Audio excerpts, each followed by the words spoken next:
Hey, here's Rob. Where's Rob? Well, where's Waldo? Hey, good evening, everybody. Welcome to Hollywood Headliners, coming to you live from the Sunset Gower studio here in the middle of Hollywood. Tonight, a real treat. It is Simpsons night here tonight. Oh, yeah. Please. Al Jean, the executive producer of The Simpsons, is going to be here. All right. Back off, you guys. Jesus. So sick of all this fantastic crowd. Anyway, Al is going to be with us. He's going to join us in a moment. And by the end of the evening, I absolutely guarantee you can know everything about The Simpsons, Al, his dog, his driver, whatever. Anyway, it's nice to have you here. But first, here it is. It is time for...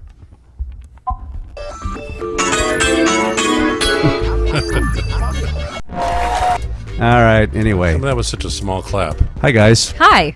How are you? How's everything with you guys? Oh, it's great. Hey, we have an audience member tonight, huh? Oh yeah, you can see her back there peeking out. Wow. She She's doing the wave. She's very unenthusiastic. Wow. Whatever happened to the wave? Hey, some interesting entertainment news this week going on. Why don't you guys start us off with this week's Hollywood Headliners? All right. A woman claiming to be the daughter of Andy Kaufman, who, if you remember, died from a rare type of lung cancer almost 30 years ago, has renewed the rumors that his death was a hoax. No and way. that he's actually way. alive. Come on. No, seriously? This woman, his daughter, took the stage at the Andy Kaufman Awards with Andy Kaufman's brother. Yeah. She says he's secretly been living as a stay-at-home dad with a wife and a daughter after faking his death back in 1984. Andy, we covered this on Entertainment Tonight. Come on. A few times. Yeah, this is balderdash. There are those that think that Sacha Baron Cohen is actually Andy Kaufman, but that's another story. Really? So there was video of her. TMZ and they look posted alike. it, and they do look like they do. And they asked her, when is Andy going to come forward if he's alive and well? And she said, well, he considered coming out earlier this week, but he backed out. He was too shy. A previous obligation. It's because he's dead. Yeah. I did read that they already found that this woman wasn't a paid actress, and her real dad is a psychiatrist, and it was sort of put on by the brother and her. So I love it. I just love this business.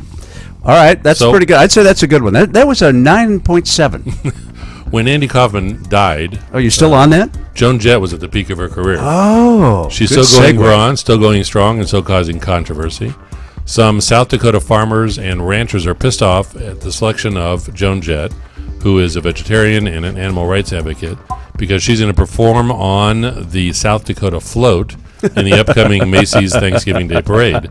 Wait a minute. She's been trashing. Yeah. She's been trashing the state, but now she's going to... She loves the state. She just doesn't like beef and the way it's produced. Beef. But it's what's for dinner. They said it's a mistake, and the farmers say it's a mistake. Interviews don't obviously mesh, but state officials say they had nothing to do with picking Joan Jett, that it was Macy's and the parade organizers that made the selection. Okay, good. And meanwhile, Joan Jett's like, yeah, I love it. Yeah. She plays South Dakota all the time. Yeah. Well, it's good. I haven't been to South Dakota. Have you? North. Not yet. No. It's really on our bucket list. I used to play when I was at ET, and we had the Entertainment League softball team. Yeah. For a while, we broke off for a while. We formed another team, and Joan Jett was our second baseman.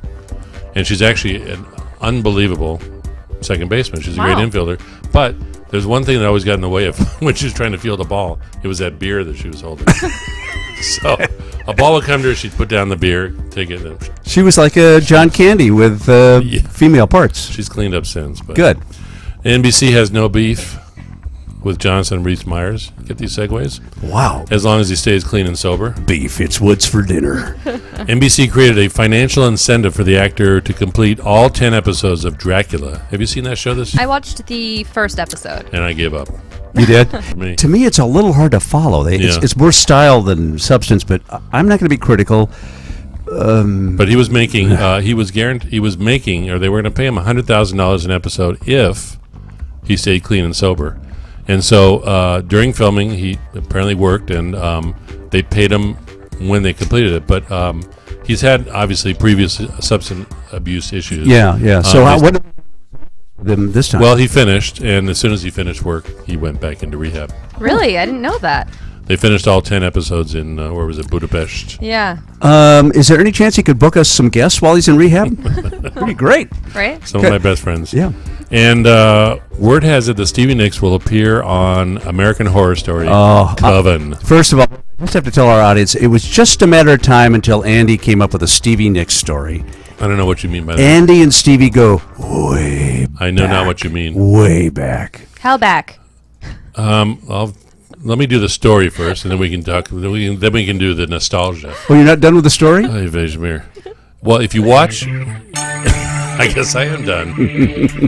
No, let's go. If you watch American Horror Story, or even if you watch Glee, you know that the producer Ryan Murphy is a huge Stevie Nicks fan. He's done Stevie episodes, and she's guested. And there's a character on American Horror Story this year that's obsessed with Stevie Nicks. Stevie Nicks is sort of the white witch of rock and roll. Yeah. You know, she did 2 songs, Gypsy and Rhiannon. Yeah. And this is supposed to be witch-related stuff. Yeah. Yeah. So she's been corresponding with the producer. They've been talking, and sort of since she came out of being into the witch stuff. Yeah. She's had some weird, some strange interactions with Wiccans and witches and stuff like that, and some stalking and stuff like that. But anyway, they talked. She and Ryan Murphy talked, and she said she didn't like the darkness of it all, and he explained to her the part that she's going to play, and she goes, F it, let's just do it. Okay, I love it. So we're not sure what she's going to play, but she's on American Horror Story. she will be on. Yeah. Let's so I wonder if she's ever been on Simpsons. I don't know. I'll have to ask Al that. We will ask her. Yeah. But back in the day, when I was just coming out of college, I worked at a big rock and roll PR company, and one of our clients was Fleetwood Mac. And So you actually met Stevie many, Nicks. many times. How, The one story I can share for public, Yeah. they had a production office on this lot, and it was called Penguin Productions, and you had to have a little ID thing to get on the get into the is office. that it? and you still have it? Yes, Well, wait a I minute. still have it. Hold it up close. I'm- Yeah, hold it there to your camera. Hold it to Amber Cam. So that was a penguin. If you look at the Fleetwood Mac logo, there is a penguin. They had an album, I think it was back in '72. It was called Penguin, and the band is just obsessed with the thing. But this was our entree into That's the Cool their Club offices. membership. Yeah. Well, It I was think the that's pretty Club. cool. So it's available on eBay. Okay. And because Andy showed it on Hollywood Headliners, it's going for a premium. Double. All right, very good. You could win it if you become our 300. No, I will not give it up. Say, what do you got? You got any I have some stuff. the young people out there? Sure. How dare you? Stevie's not young. Who? Just kidding. I did it on purpose. So what do I have? Well, John Oliver. He filled in recently for the other Jon Stewart on. John Oliver. Yes. Is he Aussie or English? He's English. yeah. And he filled in for Jon Stewart when Jon Stewart was away. He's getting his own show on HBO. So that starts 2014 on Sunday. During the fill-in for Jon Stewart when he was out making a movie, and to me it was just an English version of Jon Stewart. Well, I think the same writers are doing the same jokes, and so I don't when he does his own pieces on Jon Stewart. So I think he's strong enough to carry his own show. Well, he'll be the Is next. Jon Stewart producing this thing? Let's see. I think he's got a Probably. piece of it because Jon Stewart's going to own everything. I think Al Jean is going to produce it. They're now saying That'd that be cool. Jon Stewart's now the barometer of political humor in the country over what Saturday Night Live sort of used to Yeah. be. He's I think pretty good Variety at just it. did a piece on it. Yeah. Any chance he's going to try to start a healthcare plan, and maybe he can? Okay, what else? What else? Have you heard about Courtney Stodden? No? I don't know a Courtney Stodden. She became famous a few years ago when she married Doug Hutchinson, the actor. She was 16 and he was 50, I think. Oh, I do know Courtney Stodden. Yes. So they just got divorced, sadly, Oh. Wait a minute, he was 50. and she was 16. This was a few years ago. She's 18 now. Who is that marriage better for? When they said I do, because he was like on some show. I think they both got the short end of the stick, but How many years were they married? 2? Wow, that's pretty long. That's a long time. Yeah, in Hollywood, yeah. But so she was on the Bethany Frankel show today, Yeah. which I didn't know existed. Oh, until no, I know. today. Bethany co-hosted with me one morning on Fox. And Skinny Girl, is that her line? yeah. And Bethany asked her, "So this is over? Are you going to write a tell-all book? This is a pretty crazy story." And what did she say? And Courtney said, "No, I'm not because I can't read or write." Oh, great. Best So answer that was great, yeah. ever. Hey, she's It was like honest. the acceptance speech at the Emmys. Right. She's like, I And so one more. Yeah, please. Okay, Shia LaBeouf. He's an actor. Do you know who he is? Well, he has a new film that's coming out, I think tomorrow, called Charlie Countryman. And he was interviewed about how he got into the role and what he did to prepare. And he said quite blatantly that to prepare for this role, which required some drug use, he decided to participate off screen and do acid. And so he's recorded talking to the media about this. And then the director of the film, Frederick Bond, heard the quote and he was like, that's weird. The character doesn't do acid in the movie. Busted. I'll do anything for a role. Yeah, so Shia Shia LaRehab. Yeah, Shia has some explaining to do. Okay, I'm Rob Weller. Stick with us.